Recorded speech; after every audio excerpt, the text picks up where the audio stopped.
Hi Deeksha, Hey Mamta. great to have you back and curating the fourth edition of Mycelial Legacies.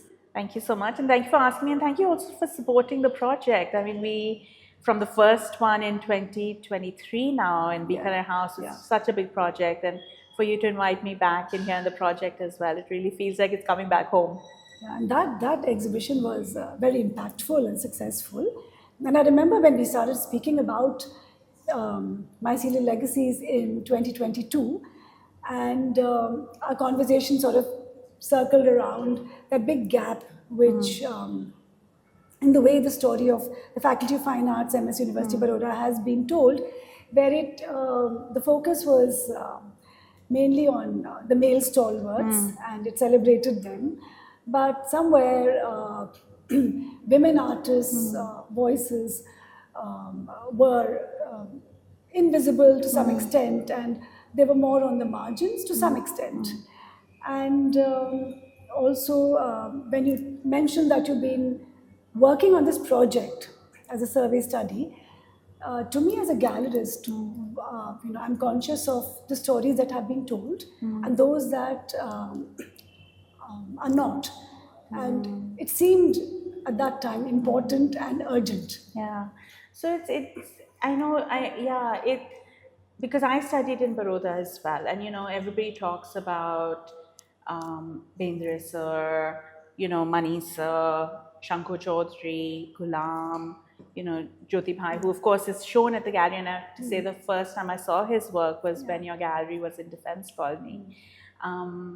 And further down, now there's Shashi and Vasu and Indro and these artists and Indro Pramit is again your artist, I believe, who have shaped, generations of artists. And across the country, I think, and across the world, as somebody pointed out to me, it's not just the impact the faculties had, on the ecosystem in the subcontinent, but there's artists who've gone abroad. Dhruv Mistry, for instance, and his impact in the UK. It was also for me, people, and there's a little bit, I think, in recent years, looking at Nasreen, and Nasreen's practice and her teaching. But even then, it's been more about Nasreen the artist, not Nasreen the teacher, or Nasreen's, the contribution that she's had into shaping, abstraction or minimalism in the country. But also looking further back, looking at somebody like Ira Chaudhary, who was there and then came to Gargi and has been such a seminal ceramic artist in the country. Or Jyotsna Bhatt, we talk about Jyoti Bhatt, but Jyotsna Bhatt's practice as well. Or somebody like Vasudha Thozer, who taught there and has lived in Baroda for many years. So it's always been sort of, these male artists have consistently been part of the faculty and shaped it, but less so of the women artists. And also, I guess, working with multiple generations of artists, which I've had the opportunity to do. I've curated for the gallery way back in 2009, 6 or 7. Yeah, some early, very early on. But also you see how younger generations of artists are influenced by older. And Pooja Mondal, who's an artist behind us, also from Baroda, who was in part of Mycelial Legacies one, has said, for instance, she was so influenced by an artist like Neelima Sheikh. And you only see those conversations between artists if you actually put the artworks together. Yeah, absolutely. So, yeah. Oh, wonderful. And which brings me to the title. You chose this beautiful title, Mycelial Legacies. And it is so apt. So in nature, mycelium is this vast underground network. And when you think of that underground network of mycelium, you think of it being hidden, the resilience, but the interconnectedness. And this seems to be so apt because over here there is the interconnectedness between generations amongst the women artists. Generally also with the women artists. There's also the way they've nourished each other's practice and learning, and like you mentioned, pedagogy, the influences. So this title seems is really apt, and the more editions that you've curated, it just seems to make more sense. I think it's also for me when we were talking on, and I think I had this conversation with you because titling is something that I find hard to do. You know, how do you encapsulate such a diversity in the space of a few words? And I wanted it also, I turned to nature and to reading about nature. I'd come across mycelium because I'd been studying mushroom, the sort of mushroom world, so to speak, in the last few years. But also, for me, this, like you said, it was interconnected, but it was also organic. And I think a lot of the sort of support and learning that's happened has been organic and not so structured within the pedagogy of the subcontinent. But also for me, you find mycelium across all ecosystems. Yeah. So you find it in land, you find it underwater, and that sort of all-encompassment that it represented was, I think, important. It is also interesting because when people first encounter the term, they're like, this is sort of a random and vague titling. But then when you think about it, I think it supports the project. Yeah, it just really supports the project, yeah. Also, you've done 4 editions now, you've curated 4 editions, and there have been continuities and departures. So, coming from Mycelial Legacies edition 1 to where we are now, looking forward to the 4th edition, there have been constants. But it would be interesting to know what your thoughts are on the departures that you've come across, And also the other question is that from edition 1 to 4, one starts noticing patterns as well. And then over 6 decades of work, you've seen this incredible innovation, textile, ceramics, painting, performance art, digital art. And so what are your observations after curating 4 editions? I would be curious to know. Oh, that's a big question. I'm not sure I'll be able to answer all of it. But so when we did the first one, and I know I expressed my hesitation in doing it because it's one of those projects, and you've been wonderful in supporting it because it's one of those projects that when you embark on it, you can't just do 1 exhibition or 4 exhibitions, but because it's a vast universe, and it also felt a little bit like a detective project because there is no list of women artists who studied from Baroda. So you kind of went and you found and you asked, and luckily, like a lot of what happens within, I think, feminist practice, it's a lot about word of mouth, asking people, having those conversations. But the first one, and I have to say, that was such a leap of faith for you as well to support it. But it was just a proposition. We didn't know what was going to come out of it. And so there are very famous artists, of course, who have studied in Baroda. We asked, for instance, Neelima and Mrinali Mukherjee and Rekha Rodwit. There's a whole host of artists Rini Dhumal, who of course taught in Baroda for many, many years in the printmaking department as well. But there were also artists who have been forgotten, who've been left out of the contemporary conversations. Like Kishori Kaul. And Ratna Balikant was there. Who practiced for a while, but the practices perhaps were not aligned to what the galleries at that point were supporting. And so they sort of fell to the back burner. So that first exhibition really was a proposition. We knew there were certain things, ideas that have been nurtured in the Baroda school, which we were looking at, but there was, this strong focus on the feminine form.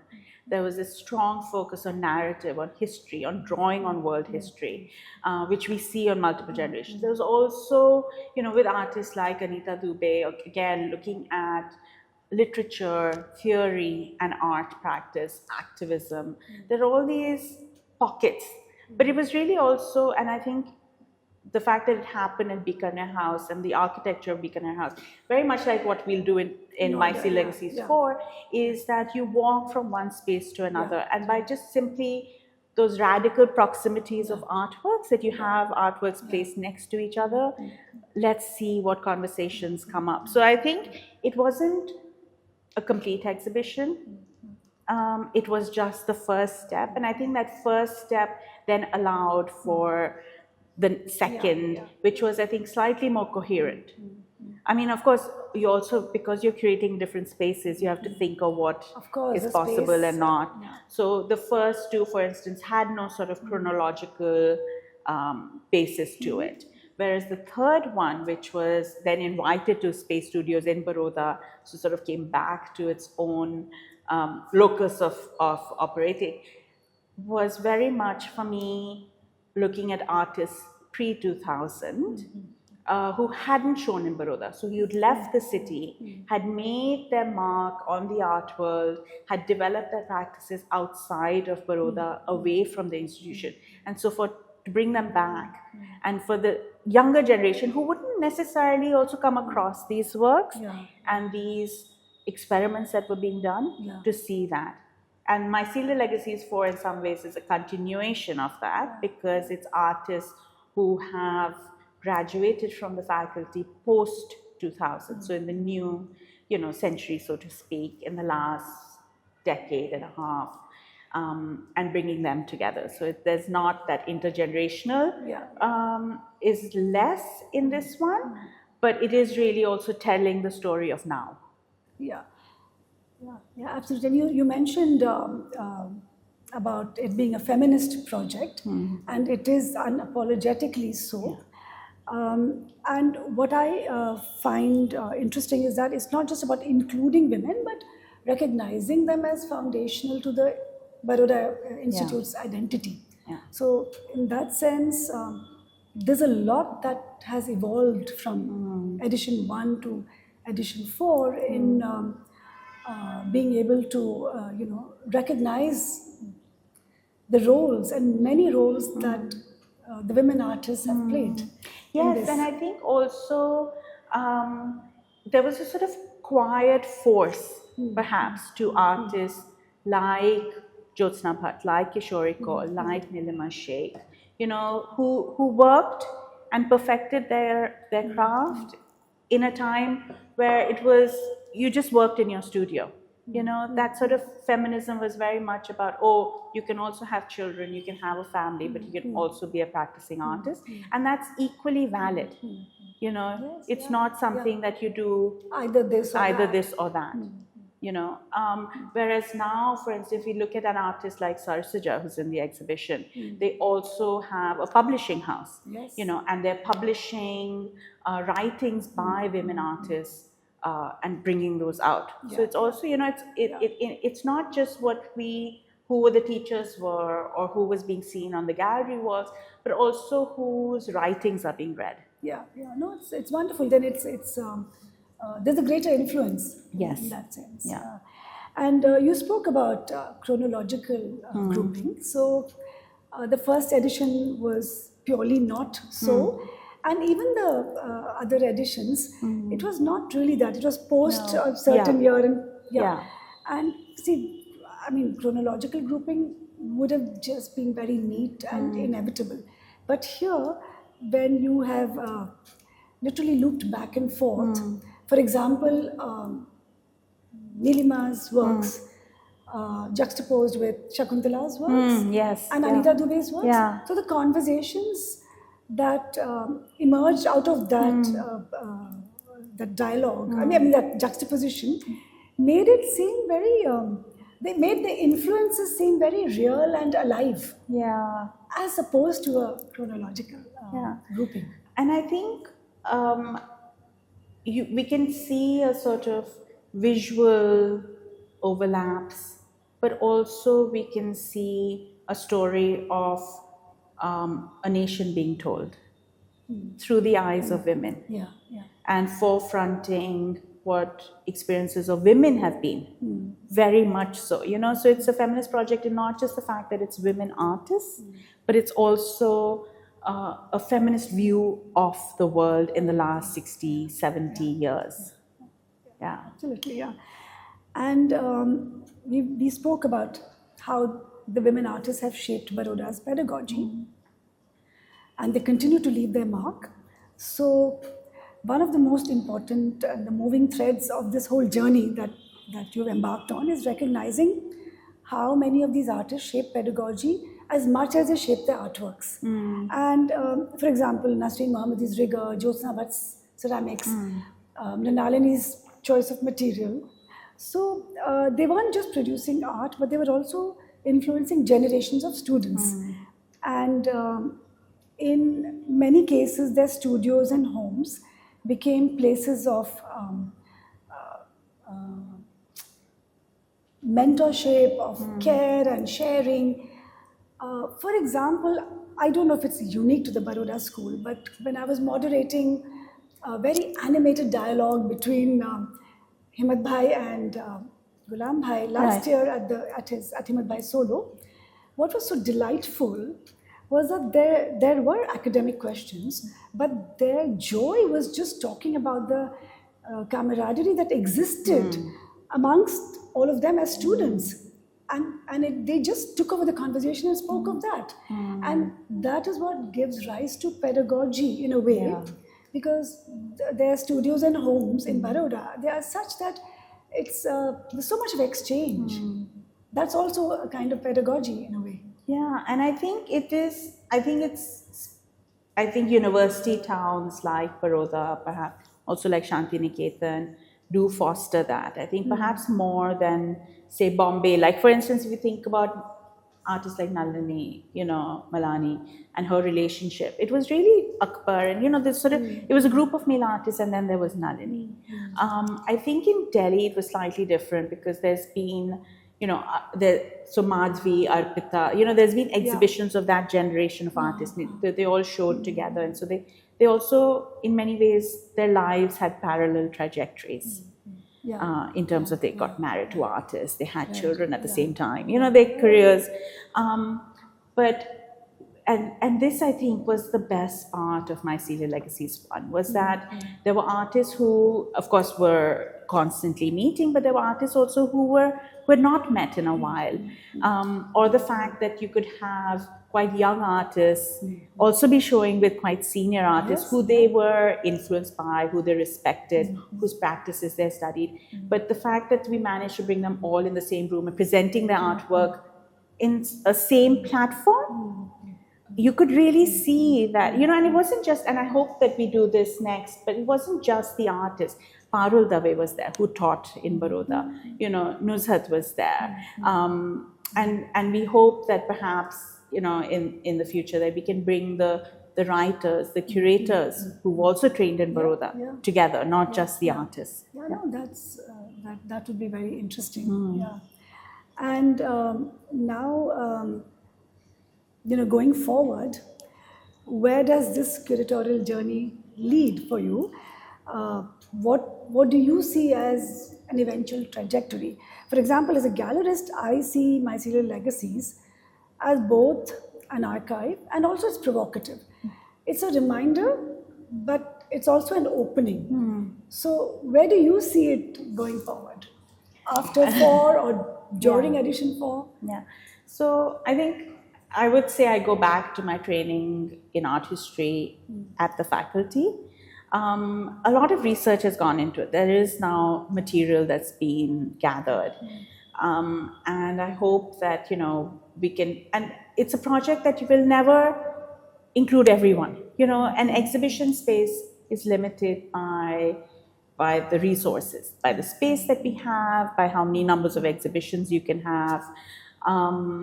So it has to take on other forms. I think it has to take on the form of an archive, for sure. And I'm really hoping, we can find some funding for that and do it. But also I know, for instance, like JNU got in touch with me, Jawaharlal Nehru University, and they said, well, let's do a seminar. But those are really long term, like for somebody to produce those papers and to present them. But it's also for me now to reach out to people who are researching this and to get involved. It is a collaborative project. I never said it was my project. I'm hoping, we've had Vaika come in for the first one, where they curated a video art section. The second one was, there was photographs from Asian Art Archive, which they had curated. And for me, it really is a collaboration, but it's also an invitation for others to do what they want with it in some senses, and to make it grow. In a way, it's like an expansion of what you began Yes. as a research project. Yeah. So it'll be exciting to see where it goes. Deeksha, all the best for it. Thank you, And Mamta. really looking forward to Mycelial Legacies edition 4. Yes, so am I. And again, I say this again, but thank you. But also, I think as the works have come in, and we have 20 artists that we're showing, some of them really quite young, some of them who are practicing artists, but also haven't perhaps had their teaching, they haven't had the opportunity to show their work so much. And again, that sort of idea of being related to one another through the institution where you're trained has excited all of them. And I think there's some really beautiful practices and artworks. So I am excited as well to see it. So Wonderful. thank you. Deeksha. Thanks, Mamta. Thank you. Thanks.